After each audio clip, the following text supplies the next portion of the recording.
Qui siamo in prossimità della laguna di Venezia, siamo quindi vicini a Chioggia, quindi grazie alla risalita dell'acqua salata attraverso i fiumi e anche grazie proprio all'intrusione dalla laguna, quindi verso la terraferma, noi troviamo al di sotto di una certa profondità è una falda caratterizzata da un elevato contenuto salino. Questo cosa determina? Determina un problema di risalita del sale verso la zona radicale delle colture, con problemi alla produttività di queste colture.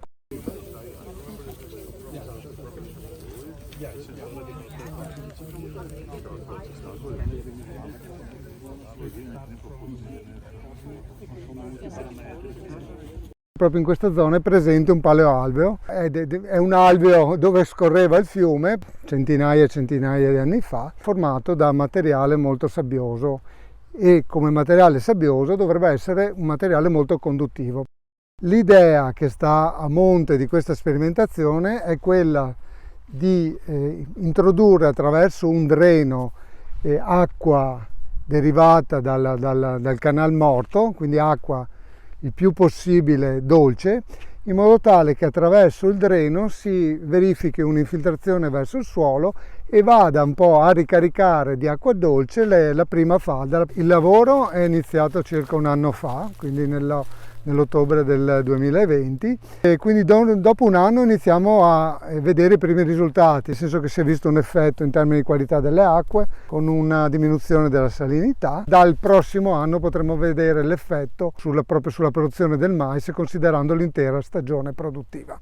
Il consorzio si è attivato per realizzare l'opera funzionale propedeutica alla sperimentazione. L'opera è consistita in un manufatto di presa dal canal morto, canale che trasporta le acque dolci della parte orientale del comprensorio del Consorzio di Bonifica Adige Euganeo.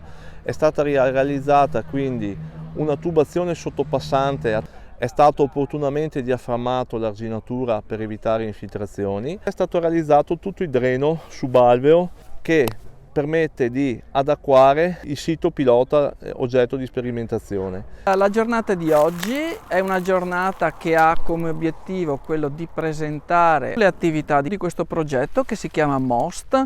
È un progetto finanziato dall'Unione Europea, un progetto Interreg tra Italia e Croazia. La giornata si è svolta in due parti. Una prima parte ci siamo trovati nella mattinata presso l'idrovora di Capbianca, dove sono state presentate lo stato dell'arte delle ricerche che sono ancora in corso, sia le ricerche che stiamo facendo qui, sia i partner croati che stanno facendo una sperimentazione similare in questo delta del fiume Neretva che soffre di problemi analoghi. Vede il coinvolgimento di diversi partner. In Italia c'è l'Università di Padova che fa da leader partner, la Regione Veneto, il CNR, IGG, Istituto di Geoscienze di Padova, e abbiamo il Consorzio di Bonifica Adige Euganeo. Dalla parte croata abbiamo invece l'Università di Split che è il partner tecnico, Croatian Water, e un altro partner che sono partner che hanno il compito di divulgare le attività agli stakeholder presenti in questo delta della Neretva.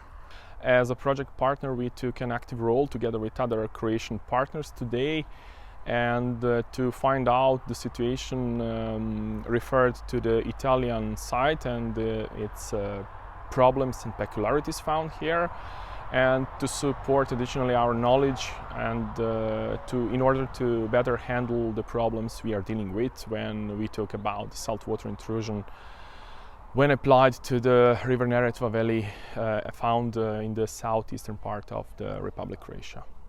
È un progetto comunitario che ha interessato tutto l'Adriatico, quindi anche la sponda croata, la Croazia, che ha la sua costa verso il Mar Adriatico, e ha messo insieme Croazia e Italia in questo progetto, e questo è un segno tangibile di quanto si può fare assieme, collaborando, ognuno per le sue competenze.